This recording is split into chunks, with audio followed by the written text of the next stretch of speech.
we at the Life Group offer biblically responsible investment models. We try to align our values of what God has called us to do and to live as Christians with the way that we invest. And when we align our capital with our values, we can have a substantial impact on not just the companies that we choose to invest in, but then the broader investing world through showing that companies that do the right kind of thing and do it the right way get capital and are worth investing in, and more people.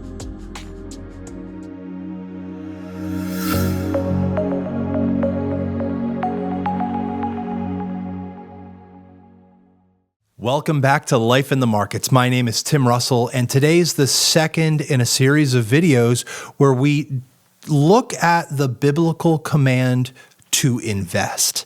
Last week, we talked about the fact that we have a biblical trajectory. We start in a garden, we end in a city. God creates mankind and gives them a job. He says, I'm placing you in the garden to cultivate and to keep the garden, the world in which God has placed mankind in. We also stated that this implies that we need to be actively involved in businesses, creating them, working in them, investing into businesses that help unlock the raw creative potential that God placed in this world for the flourishing of mankind, the establishment of human society, and the glory of God. Today, what I'd like to do is just walk you through how we do that, how we think about the way that actually practically works. So there are several layers to the way that we can apply this. First of all, when I say that there's a biblical mandate to invest, I have to acknowledge there's probably a bit of a overstatement or exaggeration that statement makes. I don't believe that it is a sin if one doesn't have a 401k or a Roth IRA. Those things are extra biblical.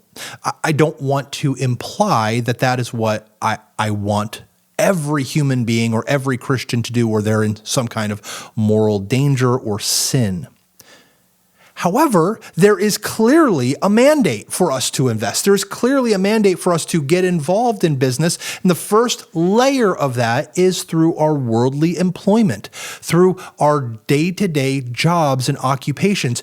Whether you are bussing tables at a restaurant, or you're doing taxes at an accounting business, or you're working in the corporate world doing one thing or another. Look, many of the jobs that we have in one way or another contribute to a developing of a delivery of products and services that can help make the world rejoice. The first question, however, would be, does what you do make the world rejoice? And all I would ask you to do is to pray and to operate in faith that everything you do in your job, where God has called you to work, you're doing it in faith. Trusting in Him, seeking the good of those you serve and the good of those that you get to serve with, for His good, for your good, the good of society, and His glory. The second layer of that is maybe we start businesses or we create services that actually do this, unlocking that raw creative potential. Again, it can be through, it doesn't have to be through like gardening or farming, right? It could be through developing technologies that help human flourishing, or developing new software or services that help things go faster, smoother, better, that solve problems, that reduces some of the friction that we see from the curse that God has placed upon this earth. We're never going to get rid of it till God comes back. But part of our battle is that we are to be weeding the garden. We are to be pulling up the remnants of the curse as they show up in our lives. And that's frankly one of the jobs that we still have. Another layer of this investing is probably the most practical layer that you and I will have the opportunity to partake in, and that's actually taking the excess capital that God provides to us, the excess income, placing it in companies that do good work, companies that help make the world a better place. So you can think of taking your money and investing it in organizations that are treating illnesses or sicknesses in good and productive ways, or creating technologies and providing services that help the world work and function better. These are all good things, and when you and I invest, we are doing part of what God has called us to do, to cultivate and to care for the world that He has placed us in. And I want to just take a moment and develop the idea of capital at work. Now, you know that your $50,000 invested in a mutual fund is divided between, let's just say 100 different companies. So we're looking, $50, $500 a company. $500 a company on a multi-billion-dollar company is really not going to make much of a difference. Is my investing actually going to help make the world a better place? And the answer is, let's be honest. No, $50 in a single company is not changing the direction of that company. But I need you to know this.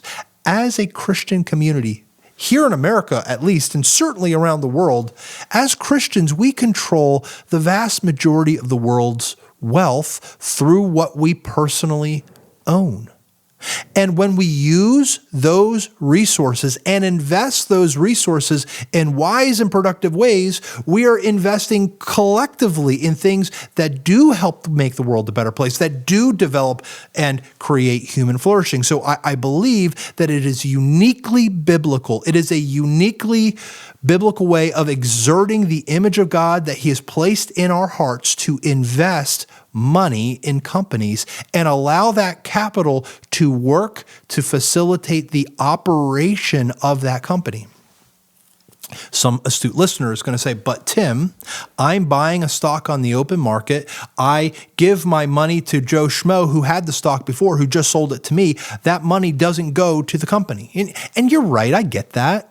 But yet, the very fact that there was a trade between one person and another person with stock, that stock represents ownership in that company. That stock is buying him out. You actually now have that share of ownership in the company, and that ownership does indeed matter. It matters to God. So one of the ways that we apply this is through thinking through a biblical lens about how do we invest in the kinds of companies that make the world the way that God is calling it to be? Does God care about what we invest in? And are there certain kinds of companies that are not making the world a better place? And maybe those companies are not ones that I should be putting my capital in, nor should I be reaping rewards from in the success of their marring the world, or they're not properly developing the world in a way that causes human flourishing or the glory of God. So, we at the Life Group offer biblically responsible investment models where we seek to avoid investing in tobacco, alcohol, casinos, and pornography. We try to align our values of what God has called us to do and to live as Christians with the way that we invest. And when we align our capital with our values, we can have a substantial impact on not just the companies that we choose to invest in, but then the broader investing world through showing that companies that do the right kind of thing and do it the right way get capital and are worth investing in, and more people will be developing these ideas and bringing them to market, and better companies with better ethical frameworks and better, Lord willing, hopefully better outcomes because of all of those factors will be the case. When we invest Christianly, we invest to get a good return. We want to be able to grow our money. We firmly believe the parable of the talents certainly indicates that there should be some kind of expectation of return. When the king or the master left the minas or the talents to his servants, they doubled it and were rewarded, or they failed to invest it and were punished. So there should be an expectation of return. When we invest, we expect growth because we serve a king that said this is the way the world operates best. When you invest this way, Lord willing, and often these are the cases, companies tend to over time produce more and develop more and Lord willing, become more profitable. Obviously, there is no guarantee with investing. Investing Christianly doesn't guarantee success. I have to admit that. Using a biblically responsible investment model doesn't mean you're not going to have market downturns or other issues. But I am saying that when we align our values with our investing, I think that it makes God happy to see that we're acting and investing in faith. So not only do we want to seek to avoid investing in companies that are doing harm, but I would also encourage our clients, and maybe even you, our listeners, to think about the kinds of companies through which you invest. And I'm not talking about other financial advisors. I'm speaking about, well, you could be investing through American funds, which we use a fair amount of, and many of our clients use American funds, or Vanguard, or BlackRock, God forbid, or whomever else is out there. They're fine organizations that do really good things as far as getting a great rate of return, but they don't care about the moral aspect of investing. They don't care about avoiding things that make the world worse. They don't care about creating something to the glory of God. They simply want, at the end of the day, numbers are numbers, money is money, and I want more of it. That's one problem. There's another problem.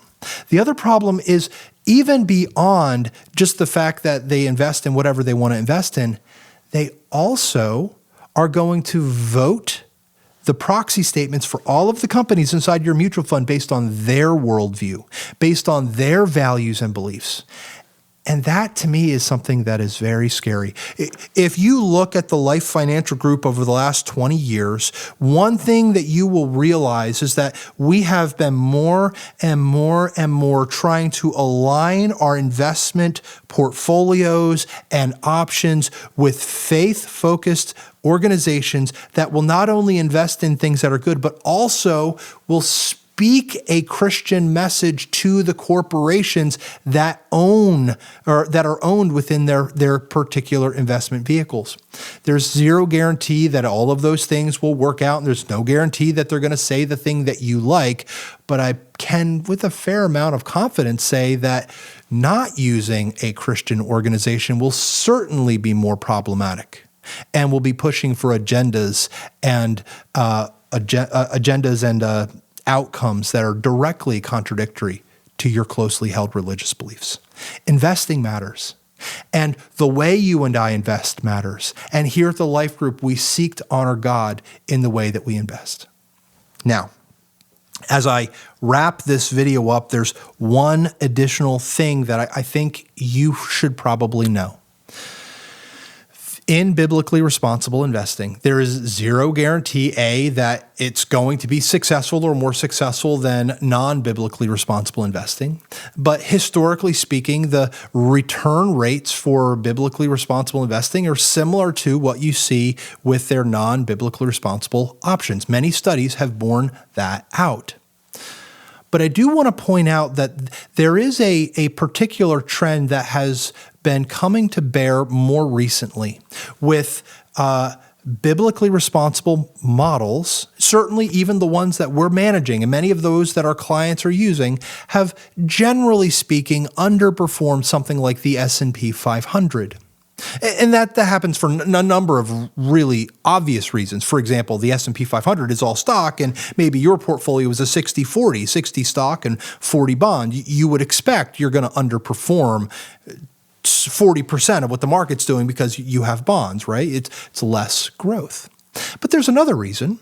And the other reason is that if you apply the biblical framework, usually what that means is that some of the very biggest companies in the world are not companies that fit well within a biblically responsible investment model. Your Amazons, your Netflix, your Googles, your Facebooks, or Meta, whatever they want to call themselves today. All of these companies, and there are many others, are promoting or sponsoring or hosting significant amounts of pornography, selling it on their platforms. There's issues with human trafficking and the enablement of human trafficking within their networks or within their processes, and all kinds of other particular sinister and difficult things. So what that means is that we may not invest in some of these high-flying, more AI-driven companies and organizations. And when those companies are being rewarded by the market for their investment in AI and all of that, that means that we may not be able to participate in all of that. You'll still get the broad market growth, but you may not get the full amount of just a couple of those the biggest names, the most significant holdings in the S&P 500. You're not going to have as much allocation towards them. So that will affect return. So the question I want to leave with you is it worth it to you?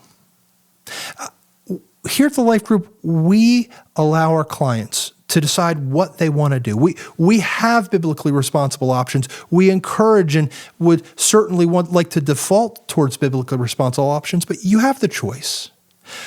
There is a risk of potential underperformance in short periods of time when AI and some of these very large tech names are doing very well. Conversely, there could be a scenario that develops in the next few months, weeks, years, who knows, where these companies actually underperform for a variety of reasons, and these portfolios may outperform the overmarket because they don't have exposure to them. So my attitude, and what I would encourage you to consider, is trust the Lord with your wealth. Put your capital at work in companies that are doing good and trust the Lord for the returns. He will provide and He will bless in His time. He is a good God. He is a gracious God, and He's doing a good thing in this world. And you get to participate in what God is doing in this world to bring about human flourishing and also for you to prosper yourself through investing. So brothers and sisters, join us. Invest with us. We welcome you here at the Life Financial Group.